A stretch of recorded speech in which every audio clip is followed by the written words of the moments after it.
वेदू और दादाजी की सीख। वेदू एक बेहद शरारती बच्चा था। वह अपनी मोहल्ले में सबका प्यारा तो था, मगर साथ ही सभी को परेशान करने में भी आगे रहता था। कभी गली में दौड़ते कुत्तों के आगे सीटी बजा देना, तो कभी स्कूल में दोस्तों के बैग छिपा देना। वेदू की शरारतें कभी खत्म ही नहीं होती थीं। मगर एक बात सब मानते थे कि वेदू पढ़ाई में बहुत अच्छा था। वह कक्षा में हमेशा अव्वल आता और सभी सवालों का जवाब झट से दे देता। वेदू को अपनी साइकिल से बेहद प्यार था। वह रोज स्कूल से लौटते ही साइकिल लेकर गली में दौड़ने निकल जाता। सीधी सवारी तो ठीक, मगर वेदू अपनी साइकिल से बड़े बड़े स्टंट करने में भी माहिर था।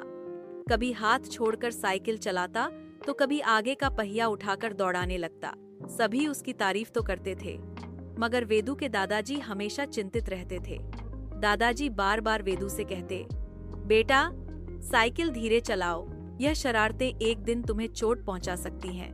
कुछ दिन तो वेदू दादाजी की बात मान लेता और धीरे धीरे साइकिल चलाने लगता, मगर थोड़े दिन बाद वह फिर अपनी आदतों में लौट आता।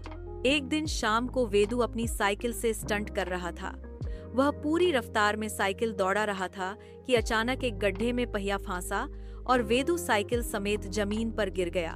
उसकी घुटने और हाथ में चोट लग गई और वह दर्द से कराहने लगा। तब उसे दादाजी की बात याद आई, बेटा साइकिल धीरे चलाओ, शरारतें एक दिन चोट पहुंचा सकती हैं। दादाजी दौड़े दौड़े आए और वेदू को गोद में उठा लिया। वेदू आंसुओं में भर गया और दादाजी से बोला, दादाजी आप ठीक कहते थे, अगर मैंने आपकी बात सुनी होती तो मुझे चोट नहीं लगती। दादाजी ने वेदू के सिर पर हाथ फेरा और प्यार से कहा, चोट तो ठीक हो जाएगी बेटा, मगर जो सीख तुमने सीखी है वह जीवन भर काम आएगी। बस उस दिन से वेदू में एक बदलाव सा गया। वह अपनी साइकिल को अब शरारत और स्टंट करने का साधन नहीं, बल्कि एक साधारण सवारी और व्यायाम का हिस्सा मानने लगा। वह मोहल्ले में दूसरों को परेशान करना छोड़कर अपनी पढ़ाई और खेलकूद में मन लगाने लगा। स्कूल में उसकी इज्जत बढ़ने लगी, क्योंकि अब वह दूसरों की मदद करता और सभी बच्चों का प्यारा भाई बन गया। दादाजी यह देखकर बहुत खुश हुए कि उनका वेदू अब जिम्मेदार और समझदार हो गया है। वेदू ने सीख लिया कि शरारतें तब तक ठीक रहती हैं जब तक वे दूसरों या स्वयं को तकलीफ न पहुंचाएं। असली ताकत तो संयम और जिम्मेदारी में है। यह बात वेदू के दिल में बैठ गई थी। सीख, दूसरों की सीख को अगर समय रहते समझ लिया जाए तो जीवन में कभी पछताना नहीं पड़ता।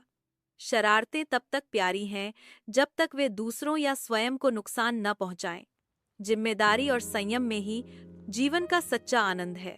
अगर आपको कहानी अच्छी लगी हो तो लाइक, शेयर, कमेंट करें और चैनल पर बने रहें।